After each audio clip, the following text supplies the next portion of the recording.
Mheshimiwa Rais wetu Bwana William Ruto, jamii ya Omogusi, ile mbolea ambayo tungetaka wananchi wetu waletewe ya bure ni mbolea ya chai, kwa sababu ukulima wa Kisii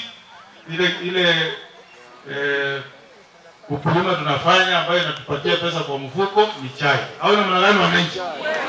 Mnakubali hiyo? So mwambie Ruto asipeleke mahindi kwa wanandi peke yao. Wao ni ndugu zetu, wanalima mahindi, wanauza vizuri, tunanunua hapa. Lakini pia ajue kwamba jamii ya Omogusi ile mbolea wanatumia ni tofauti na ile ya mahindi. Kwa hivyo kigao ya mahindi, kwa sababu sisi wote ni Wakenya, pia anatuletea ile ya mahindi. Ya majani chai, sorry. Tumesikia wananchi mko alert kabisa.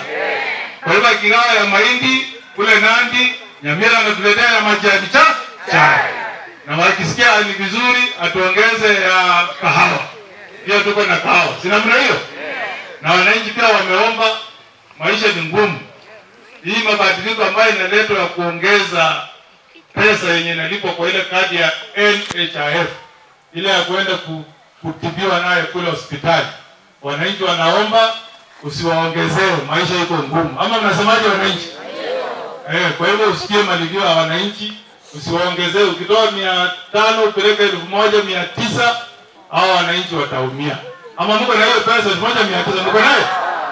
Mko nayo? Kwa hivyo maisha imekuwa ngumu bwana rais. Sisi ndio tuko kwa ground. Tumeongea na wananchi, wenyewe wanasema kwa ground maisha ni ngumu.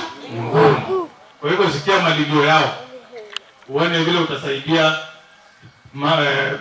gharama ya maisha ipungue, irudi chini. Asante sana.